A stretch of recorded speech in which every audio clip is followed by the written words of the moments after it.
رہے ہیں ان اللہ معنا، بے شک اللہ ہمارے ساتھ، بے شک اللہ یہ وہ نکتا ہے اللہ کی خواجہ محمد اسلم صاحب نقش بندی کہو رحمت اللہ تعالی، بول کرو کیا ہے رحمت اللہ ہے؟ بتاؤ یورپ کا وہ کون سا حصہ ہے جسے حضرت قبلہ عالم رحمت اللہ تعالی علیہ نے اپنی تنویر عالمگیر سے پرضیاء منور نہیں کی؟ ہے کوئی ایسا حصہ؟ آپ ظاہر کے اعتبار سے صوفی باصفا معلوم ہوتے تھے، اللہ گواہ ہے باطن کے اعتبار سے آپ کامل حکمت ہیں۔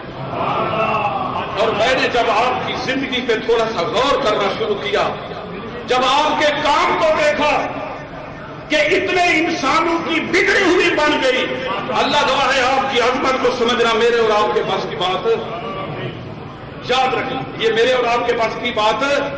بعض اوقات انسان پر اتنے حجابات آ جاتے ہیں وہ انسان کی حقیقت کو نہیں سمجھ سکتا۔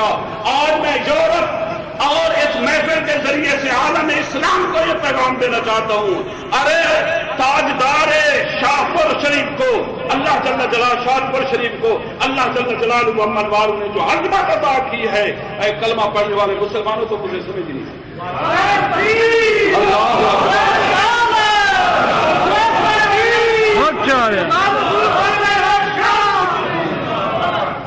بولو اس وقت آپ کہاں ہیں؟ بولو اللہ کے قرب، نبی کریم صلی اللہ علیہ وسلم کی صحبت میں آپ اس وقت کہاں ہیں؟ بولو آپ جنت میں۔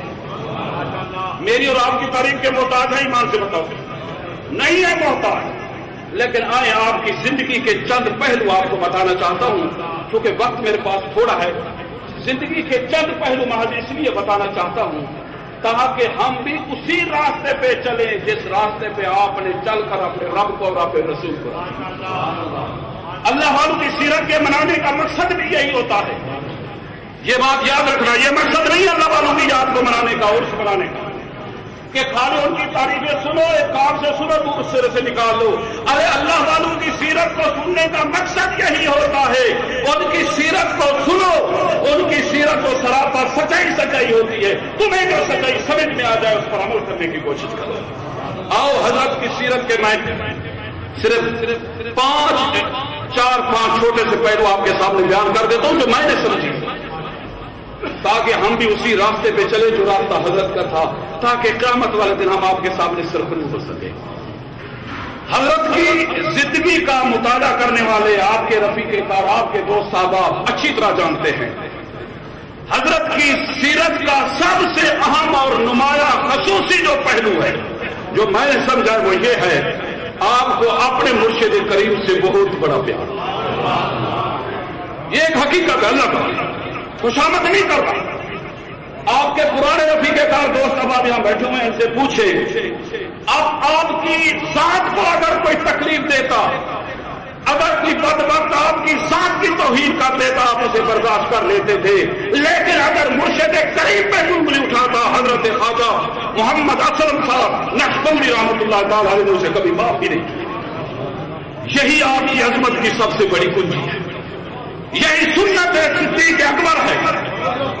جب آپ کے بیٹے نے کہا حضرت ابوبکر صدیق سے، آپ کا بیٹا بھی مسلمان نہیں ہوا تھا، کہنے لگا ابا جان فلاں جنگ میں آپ میری تلوار کے نیچے آ گئے تھے، میں نے باپ کی محبت کی وجہ سے اسے اٹھا لیا، فرمایا بیٹا اگر تو میری تلوار کے نیچے آ جاتا میں تجھے تیری گردن کاٹ دیتا، اس لیے تیری ذات سے مجھے اپنا مرشد زیادہ معلوم۔ یہ آپ کی سیرت کا سب سے اہم اور نمایاں، اپنی توہین اپنی ذات کی تکلیف کو برداشت کر لیتے تھے، مگر اس شخص کو زمین پر چلتا ہوا دیکھ کے برداشت نہیں کرتے تھے جو آپ کے مرشد کا گستاخ ہوتا۔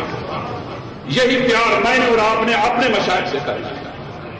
سنیار شریف کے، شاہپور شریف کے جتنے وابستگان اور خلفائے اعظام بیٹھے ہو، جن سے آپ کا رابطہ ہے اپنے مرشد سے وہی پیار کرو جو حضرت قبلہ عالم رحمت اللہ تعالیٰ نے آپ کی دوسری خصوصیت سمجھے۔ میں نے بتایا آپ کو، میں نے 5-4 خلفاء کا انٹرویو لیا، جب مجھے حضرت کا پیغام پہنچا کہ آپ نے آنا ہے، میں نے کہا آپ کی خدمت میں جا کے کچھ نذرانے تو پیش کروں۔ دوسری آپ کی خصوصیت دیکھیے، بڑی پیاری خصوصیت ہے، آپ توجہ کریں، وہ ہے آپ کا عزم و استقلال۔ وہ کیا ہے آپ کا عزم و استقلال؟ آپ کی زندگی مبارک آپ حضرات کے سامنے ان میں بہت سارے حضرات بیٹھے ہوئے ہیں، اسلام کے لیے، دین کے لیے، خدمت خلق کے لیے آپ نے جس چیز کو ضروری سمجھا اسے کر کے دکھا، خواہ بڑے بڑے مسائل، بڑی بڑی تکلیفیں کیوں نہیں اٹھانے پڑی، دن کو مزدوری کر رہے ہیں، شام کو لنگر خود پکا کے طالبین حق کو کھلا رہے ہیں، پھر تہجد کے لیے اٹھا رہے ہیں، رات کو اللہ کی عبادت کے لیے کھڑے ہوئے ہیں، دن کو خلق خدا کی جسمانی اور روحانی خدمت کر رہے ہیں، اسلام کے لیے جس چیز کو ضروری سمجھا حضرت قبلہ عالم رحمۃ اللہ تعالی علیہ نے اسے کر کے دکھائے۔ ارے وہ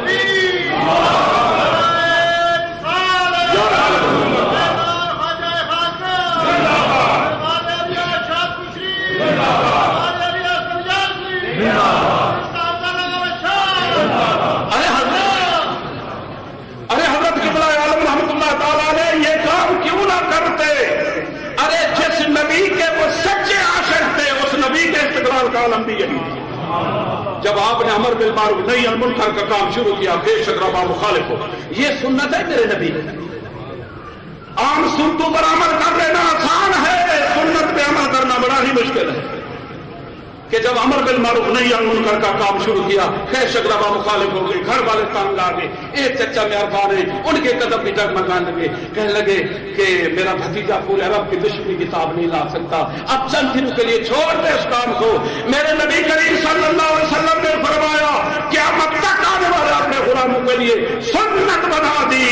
آپ نے فرمایا سنو، عرب والے ایک ہاتھ پر سورج رکھ دو، دوسرے ہاتھ پہ چاند رکھ دو، محمد عربی ترک نہیں کر سکتا۔ پھر کیوں نہ گئے بنائے آسمان نیچے زمین پر ڈگمگاتی تھی، محمد تھے کہ ان کے پاؤں میں لرزش نہ آتی تھی۔ فلک نے بارہا انسان کو جنگ آزما پایا، نہ قائد اس طرح کوئی محمد کے سوا پایا، نہ خوشی تھی فتح کی ان کو، نہ غم تھا ہزیمت کا، مثال عرش قائم تھا قدم ان کی ہزیمت کا۔ یہ آپ کی زندگی مبارک قبلہ عالم رحمۃ اللہ تعالی علیہ تاجدار شاہپور شریف کی زندگی کا دوسرا اہم اور نمایاں پہلو یہ طالبین حق کے لیے روشنی کا مینارہ ہے، وہ آپ کا عزم اور استقلال ہے۔ میں نے وہ چند تکالیف بھی آپ کی بتائی تھی جو آپ نے یہاں دکھائی ہیں کہ کس قدر مشکلات کا سامنا کرنا پڑا، وہ کسی مجلس میں پھر آپ کے سامنے بیان کروں گا۔ آپ کی زندگی کا تیسرا پہلو سنیں، یہ بھی بڑا پیارا پہلو ہے، وہ ہے آپ کی مروت و انسانیت۔ وہ کیا ہے؟ مروت و انسانیت۔ یاد رکھنا، میری طرف توجہ کرے، انسان کے لیے سب کچھ بننا آسان ہے، ڈاکٹر، فلاسفر، انجینئر، سائنسدان، سیاستدان، وزیر، بادشاہ، وزیر اعظم، صدر، سب کچھ بننا آسان ہے۔ انسان کے لیے سب سے مشکل کام ہے، جس طرح شکل کے اعتبار سے اللہ نے اسے انسان بنایا ہے، اندر سے بھی وہ انسان بنا، یہ مشکل ترین کام ہے۔ وہ آپ کی انسانیت اور مروت تھی، ظاہر کے اعتبار سے جس طرح آپ ایک کامل انسان معلوم ہوتے تھے، اللہ نے باطن کے اعتبار سے بھی ایسا بنایا۔ ارے آپ نے تو آپ رہے گے، اللہ گواہ ہے، بے شمار آپ کی مثالیں ہیں۔ اگر کوئی دشمن بھی آپ کے پاس حاجت لے کے آئے، حضرت میری مدد کرو میں مشکل میں ہوں، حضرت نے یہ نہیں سوچا یہ میرا دشمن ہے، یہ سوچا ہے یہ رب کا بندہ ہے، میرے نبی کا پھر بھی کلمہ پڑھنے والا ہے یا نہیں ہے، یہ بھی نہیں دیکھا اس کی مدد کرے۔ ارے کیوں نہ مدد کرے، یہ بھی میرے نبی کی سنت۔ فتح مکہ کو تو پڑھ کے دیکھو، جب وہ کفار مکہ جنہوں نے میرے نبی کریم صلی اللہ علیہ وسلم پہ ظلم و ستم کے پہاڑ توڑے تھے، جب وہ آئے جناب رسول اللہ صلی اللہ علیہ وسلم کے پاس قیدی ہو کے، تو پتہ میرے نبی کے بارے میں کیا سوچ رہے تھے؟ آج ہمارے جسم کے ٹکڑے ٹکڑے کر دیے جائیں گے۔ اچانک میرے نبی نے سر مبارک اٹھایا، فرمایا لا تثریب علیکم اليوم فاصبروا وانتم طلقاء، جاؤ اور تم سے انتقام لینا تو جاؤ، میں نے تمہیں اللہ کی رضا کے لیے آزاد کر دیا۔ یہ سنت ہے۔ اور آپ کی زندگی کا وقت چونکہ کافی ہو گیا ہے، آخری اہم اور نمایاں پہلو جو بتا رہا ہوں وہ سننے، یہ بھی ایک عظیم پہلو ہے، میں مختصر کر رہا ہوں تاکہ وقت پہ بات کو ختم کر سکوں۔ وہ ہے آپ کا اخلاص۔ بولو وہ کیا ہے آپ کا؟ یاد رکھنا یہ اخلاص کوئی معمولی چیز نہیں ہے۔ بعض لفظ عام ہوتے ہیں، عام استعمال ہونے لگتے ہیں اور وہ اپنی عظمت کو ختم کر بیٹھتے ہیں۔ ہمارے ہاں اگر کوئی شریف آدمی ہو نماز روزہ پڑھے تو ہم کہہ دیتے ہیں یار یہ بڑا ہی مخلص ہے، حالانکہ یہ بات غلط ہے۔